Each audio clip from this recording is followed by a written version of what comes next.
Olá, meus amigos, que o Espírito Santo, o Espírito de Deus, venha sobre a sua vida agora e trazer paz para o seu coração que tem estado amargurado, triste, abatido, que tem estado demasiadamente perdido, porque ele tem sido enganado todo esse tempo, o tempo que você se dá por conhecido. Muitas pessoas, infelizmente, têm vivido assim, abatida, perdida, desorientada, sem saber o que fazer da vida. Isso é terrível, isso é triste, isso é cruel. Muitas pessoas dão cabo da vida por causa dessa situação, uma tristeza na alma, uma tristeza tão grande, que ela sente uma dor insuportável. Quando a gente sente dor na carne, no corpo, na matéria, então há a medicina para atenuar, diminuir essa dor. Mas quando a dor é na alma, não tem medicina, não tem remédio. Não tem. A não ser quando a alma ouve a palavra de Deus. Quando ela ouve a palavra de Deus, que é a palavra do Espírito Santo, então essa alma sente bem, tem paz, porque é o Espírito de Deus quem fala à alma. E quando ele fala, acontece. Ora, eu estava aqui meditando sobre uma das mais belas histórias que eu creio ser verídica, porque essa história quem conta é Jesus. Não é uma parábola, não é um conto, é uma história. Eu creio que tenha sido, ou que tenha acontecido, e que o Senhor Jesus presenciou, porque ele sabe todas as coisas. Então, ele disse assim: um certo homem tinha 2 filhos, e o mais moço deles disse ao pai: Pai, dá-me a parte dos bens que me pertence. E ele repartiu por eles a fazenda. E poucos dias depois, o filho mais novo, ajuntando tudo, partiu para uma terra longínqua e ali desperdiçou os seus bens, vivendo dissolutamente. Esse filho mais novo, obviamente, queria ter o controle da sua vida, não queria mais que o seu pai viesse controlar a sua vida. Então, quando ele pegou a parte da herança e partiu para uma terra distante, quer dizer, longe do pai, longe da família, longe dos seus conhecidos, ninguém o conhecia nesse lugar, era uma pessoa qualquer, mas ele tinha dinheiro e aparentemente tinha o controle das suas vontades, da sua vida, o controle do seu coração. E então, ele gastou o dinheiro de forma dissoluta. Ele gastou o dinheiro do jeito que o coração aspirava. Tudo que o seu coração queria, ele dava. E foi gastando, e gastando, e gastando. E diz Jesus, e havendo ele gastado tudo, houve naquela terra uma grande fome e começou a passar necessidade. É aí que as pessoas não se dão conta, porque elas podem ter o controle de suas vidas por um tempo, 2 tempos, 3 tempos, mas não por todo o tempo. Vai chegar o momento em que tudo se acaba e aí ela fica sem nada. Fica, digamos assim, ao Deus dará. E chegou-se a um dos cidadãos daquela terra longínqua, o qual o mandou para os seus campos a apacentar porcos.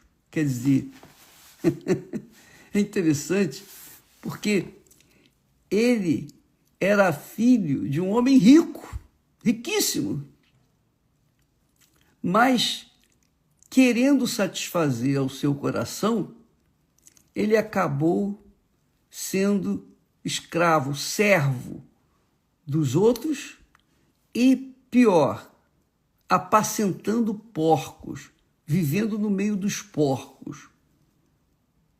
Pode imaginar o que é viver no meio dos porcos, comer, beber, enfim, no meio dos porcos. E desejava, lá junto com os porcos, desejava encher o seu estômago com as bolotas que os porcos comiam. E ninguém lhe dava nada. É assim. É assim. Esse mundo é realmente assim. É mau, é cruel. E quando a pessoa despreza a bondade, a misericórdia de Deus, ela sofre porque ela não pensa, ela quer sentir, ela só quer sentir. E se tem dinheiro, quer gastar, usufruir tudo que tem para satisfazer aos caprichos do coração, da alma. Mas quem pode satisfazer as necessidades de uma alma? Quem? Senão somente Deus. Só Ele pode fazer isso. Não tem jeito, não tem psiquiatra, não tem psicanalista, não tem remédio, não tem sonorífero, não tem nada nesse mundo pode satisfazer uma alma, senão aquele que criou a alma. O Criador da alma sabe o que a alma precisa e tem o remédio certo para que essa alma tenha vida ou seja restabelecida. Então, você, amiga e amigo, que tem sofrido horrores dentro de si. Seu problema não é físico, seu problema não é material, seu problema é na sua alma. E quando se trata de alma, da necessidade da alma, só tem um médico, só tem um remédio. O médico é Deus e o remédio é a sua palavra. A sua palavra é a única que vem ao encontro da alma sedenta, aflita. E você pode notar isso, porque você que muitas vezes, na hora da dor, na hora do desespero, você vai lá na Bíblia, aquela Bíblia que você tem aí guardada, que está tomando poeira o tempo todo, mas de repente, na hora da dor, você vai lá na Bíblia, buscar uma palavra, e normalmente a pessoa busca o Salmo 91. É isso mesmo. Ela procura o Salmo 91 para aliviar a sua dor. O que habita no esconderijo do Altíssimo, à sombra do Onipotente descansará. É o que a alma quer. A alma, minha amiga e meu amigo, ela é tão atribulada neste mundo, mesmo que se venha a satisfazê-la com todos os seus desejos, caprichos, vontades, ainda assim ela vai ficar cansada disso, cansada daquilo, cansada de tudo. E só tem um jeito para descansá-la. É quando ela está abrigada, sujeita ao abrigo de Deus. Então, quando a pessoa lê o Salmo 91, e muitas pessoas deixam guardado lá no Salmo 91, justamente já marcado para ler na hora que a alma está desesperada. Só o abrigo do Altíssimo pode fazer a alma descansar, mais lugar nenhum. E esse rapaz, ele sabia, ele tinha conhecimento de que as suas necessidades, sejam físicas ou espirituais, as suas necessidades só poderiam ser resolvidas se retornasse para a casa do pai. Ele era filho. Ele saiu de casa, gastou a sua riqueza toda, metade da riqueza que recebeu do pai, como herança, gastou tudo, ficou comendo bolotas com os porcos, mas ele continuava sendo filho querido, mas longe do pai.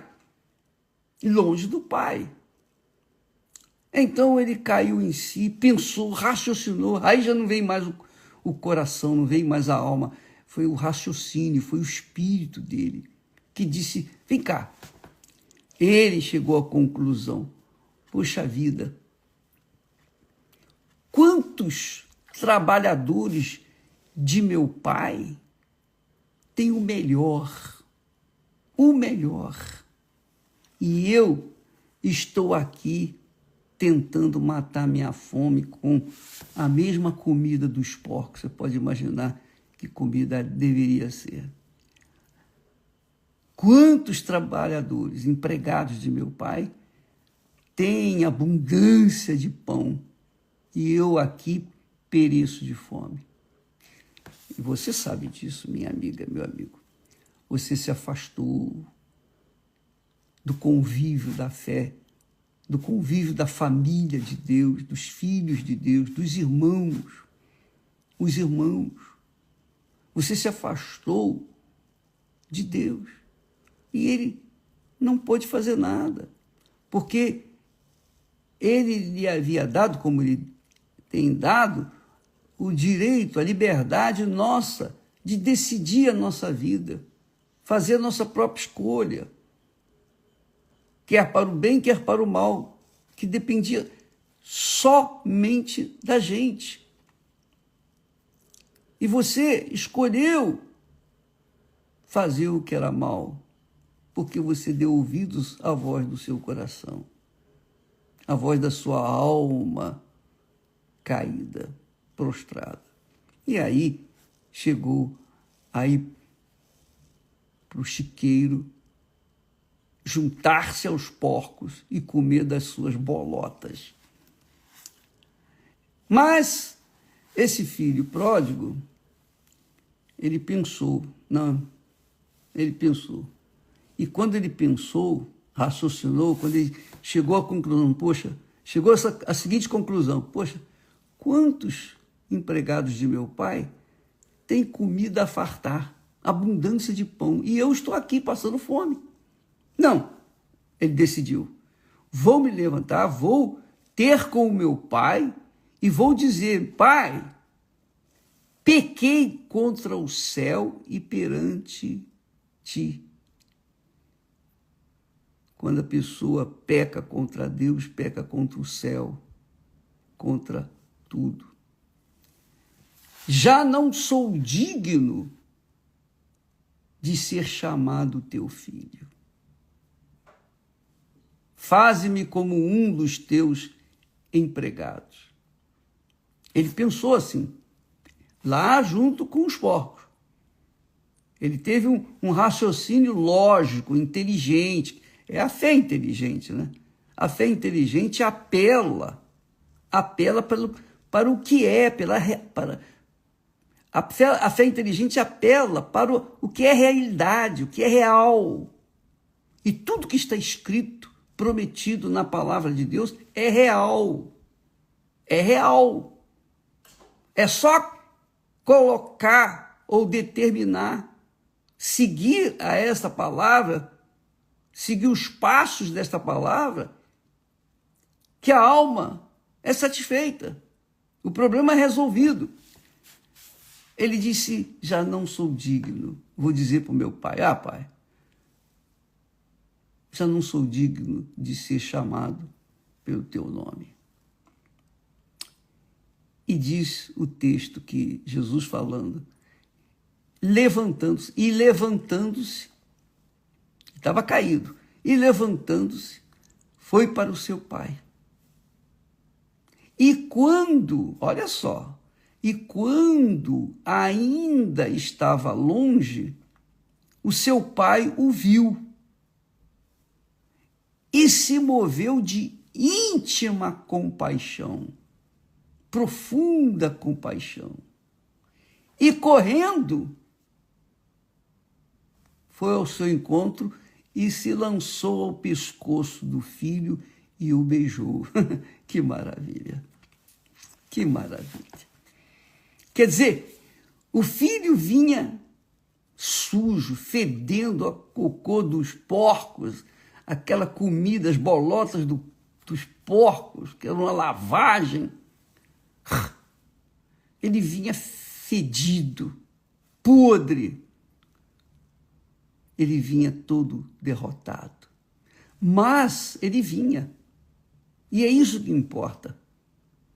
É isso que importa, é a decisão que ele tomou. E essa decisão é de cada um. Você pode ser a pessoa mais pecadora na face da terra. Você pode ter sido a pessoa mais abençoada. Mas um dia você se encheu de servir ao Pai. Você se cansou. Você achou por bem, eu vou viver a minha vida. Eu vou ter o controle da minha vida e eu vou fazer o que eu acho que devo fazer. E você virou as costas para o Pai e foi embora. Hoje, você está aí caído. Eu não diria que está na situação desse filho pródigo, junto com os porcos, mas de repente você está em situação pior do que se estivesse junto com os porcos, porque os porcos, pelo menos, têm alguma coisa para comer, mesmo que sejam bolotas. E você não tem nada para comer. Você não tem nada. Você não tem comida, você está com fome, você está sentindo muito calor. Você se lembra quando estava na casa do seu pai, havia o ar-condicionado, mas hoje você não tem nada. Você sofre o calor causticante brasileiro, especialmente nesses últimos tempos, que vai ficar pior, dizem que vai ficar pior. Você está sofrendo. Ou talvez você esteja em outro lado do mundo, com frio, e está sofrendo a queimadura do frio, que é algo insuportável. Qualquer que seja a sua situação deplorável, ela só vai mudar quando você decidir voltar. Quando você decidir voltar para o Pai, não para a religião, não para a igreja, A, B ou C, não, mas para o Pai. E quando você decide voltar para o Pai, só pelo fato de você dar um passo na direção dele, ele vem correndo na sua direção. Ele não vai esperar você chegar até ele. Ele vai se chegar até você, ainda que seja no meio do caminho. Porque nada mais alegra o Pai do que ter os seus filhos juntos de si. Deus, minha amiga e meu caro amigo, Ele é Pai. E Ele entende a situação da alma de cada um. Ele entende a dor da alma, porque Ele é Pai. E como Pai, Ele é sofredor. Você sabia? Deus é sofredor. Ele sofre. Ele sofre. Você sabia disso? Você pensa que Deus está numa boa lá em cima, alegre, feliz, e largou a gente aqui, neste mundo, mal ao Deus dará? Não! Ele é sofredor. Lá no Salmo 86, Davi diz que o Senhor é sofredor. Ele sofre, Deus é sofredor. Ele sofre a sua dor, por causa da sua dor, por causa de você. Mas o que ele pode fazer? Ele pode ir ao seu encontro, agarrá-lo pelo colarinho e trazê-lo para si, para dentro de casa? Ele não pode fazer isso. Nem nós, pais, podemos fazer algo por um filho, por uma filha que está na mesma situação. Nós não podemos agarrar essa criatura e trazer para dentro de casa, porque ela não vai ficar. Isso é o que tem acontecido muito. E até me faz lembrar de uma senhora que disse para nós: bispo, eu comprei uma luneta e eu ficava da sacada lá de casa, do meu apartamento, olhando, vendo para onde o meu filho ia, porque ele ia para a biqueira e ele ia lá comprar drogas, e eu ficava olhando de longe os passos dele. Mas eu não podia fazer nada. Quantas vezes eu tinha ido lá, falava: meu filho, volta para casa, toma um banho, faz a barba, venha comer, você está imagérrimo, você está perdido, venha. Não quero mais. Eu sei o que eu quero. Eu tenho o controle da minha própria vida, eu sei o que eu quero fazer, eu não quero mais ficar. E o que ela podia fazer? Nada. Mas quando a filha ou o filho cai em si, cai na real, quando não tem mais nada, absolutamente nada, zero, nada para trocar pelas drogas, que ela cai em si e diz: eu volto para casa, eu vou ter com meu pai, com a minha mãe. Ah, amiga e amigo, você pode ter certeza que o pai nunca vai deixar de ser pai. E o filho nunca vai deixar de ser filho. Não quer dizer com isso que os filhos, todos os filhos, vão ser salvos. Porque se eles não ouvem a voz do pai, tendo consciência, se eles não se voltam para o pai, como que o pai pode obrigá-los a se voltarem para ele? Não tem como. Então, Deus, amiga e amigo, é Pai. Você é criatura dele, pode não ser filha, filho dele, mas é uma criação dele. Ele se sente responsável por você. Só que ele não pode fazer além do que ele já fez. Ele foi nos limites quando morreu por você, morreu por nós. Tudo que nós temos que fazer é direcionarmos a nossa vida, conduzirmos a nossa vida até os seus pés e dizer: Pai, já não sou digno de ser chamado teu filho. Não há dignidade em mim. Então, trata-me como um dos teus servos. Aí disse Jesus na história que o pai disse para os seus servos: trazei depressa a melhor roupa e vestiu.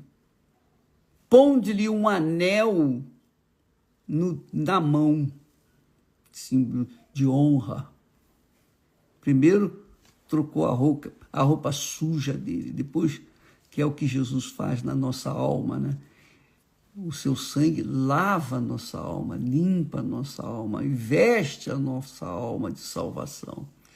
Ponde-lhe um anel na mão, símbolo de aliança com o Pai, compromisso com o Pai, e sandálias nos pés. E, além disso, trazei um bezerro cevado. O bezerro cevado é aquele bezerro que é tratado a pão de ló, digamos assim, que fica reservado para uma ocasião muito especial. E tem sempre esse bezerro cevado na casa do pai para celebrar a volta dos filhos pródigos. Então disse: trazei o bezerro cevado e matai-o, e comamos e alegremo-nos, porque este meu filho estava morto nos seus delitos e pecados, claro, e reviveu. Tinha se perdido e foi achado. E começaram a alegrar-se.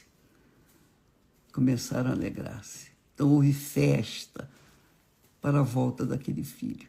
Veja que o filho vinha ainda longe e o pai foi correndo ao seu encontro.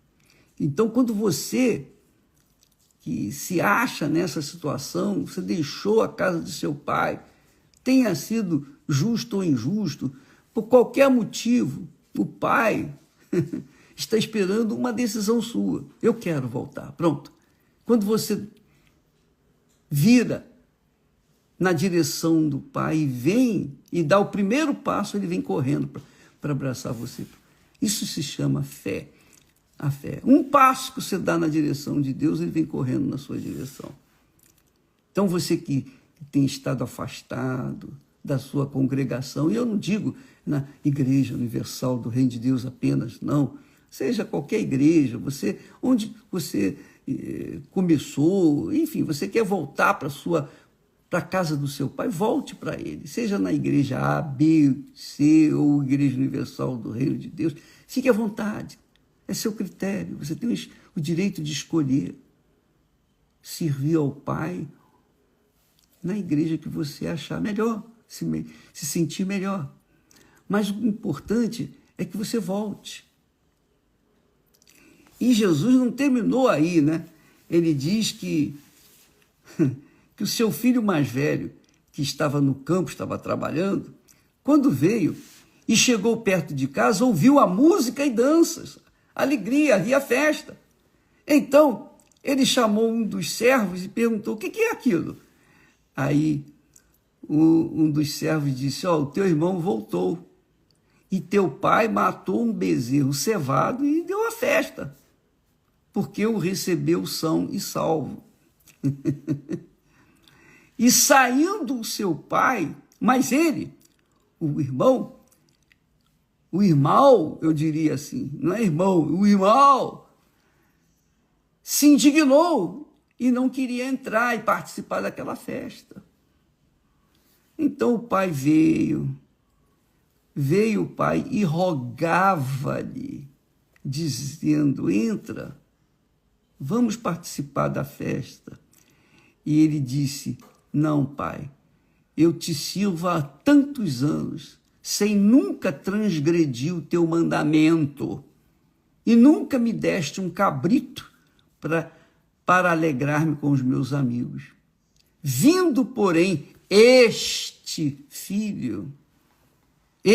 teu filho, que desperdiçou os teus bens com as meretrizes e mataste-lhe um bezerro cevado, deste uma festa para ele. Então o pai disse, meu filho, tu sempre estás comigo e todas as minhas coisas são tuas. Mas, diz o texto, mas era justo alegrarmos-nos e folgarmos, porque este teu irmão estava morto e reviveu. Tinha se perdido e achou-se. Então, não tem que olhar para o que ele fez, mas o de erro, mas olhar aquele momento. Aquele era um momento de festa, de alegria. Não era momento para cobrar do irmão mau aquela posição de não querer participar da festa. Mas isso também acontece. Quando você voltar, pode ser que os irmãos vão olhar você de menesgueio, assim, de lado, com desprezo. Mas você não está voltando para eles, nem por causa deles.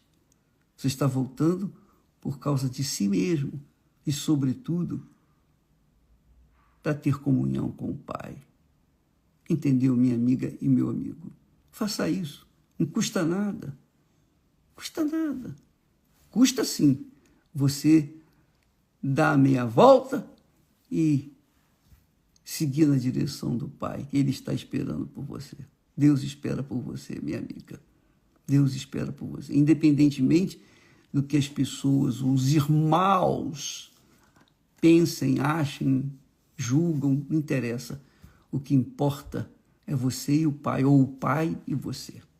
É isso que é mais importante. Volta o mais breve possível, porque o Pai o espera. E Ele sabe quem quer voltar. E Ele sabe quem está inclinado a voltar. E por isso, eis aí o convite. Volta ainda hoje. Não espera amanhã não, hoje mesmo. Pelo menos na Igreja Universal do Reino de Deus, as portas estão abertas desde 6 horas da manhã até, às vezes até 00:30, 1h da madrugada. Todo dia a igreja tem as suas portas abertas, todo dia. Qualquer hora do dia que você chegar, vai ter alguém que vai lhe acolher, vai lhe ajudar, vai não dar apenas uma palavra, mas com certeza vai estender a mão para a sua necessidade. Hoje mesmo, qualquer que seja o lugar onde você more, se existe uma igreja universal, vai lá, conversa com o pastor, com o auxiliar, conversa com uma obreira, um obreiro, vai lá. E você não tem que pagar nada. Aliás, pagar o quê se você está duro, não é verdade? Venha rápido. Caso você não possa sair do seu lugar agora, então há um telefone à disposição de todos durante a madrugada, porque pela madrugada nós temos obreiras e obreiros que fazem revezamento para ouvir os lamentos, os queixumes, as lamúrias, as dores, os gritos daqueles que durante a noite ou madrugada estão com insônia, com medo, com nervosismo, enfim, que querem se matar. Procure-nos. Qualquer hora do dia, da noite, você pode encontrar uma Igreja Universal do Reino de Deus disponível para ajudá-lo. Mas você tem que fazer a sua parte. Do contrário, o que nós podemos fazer? Deus abençoe a todos e até amanhã, em nome do Senhor Jesus. Amém.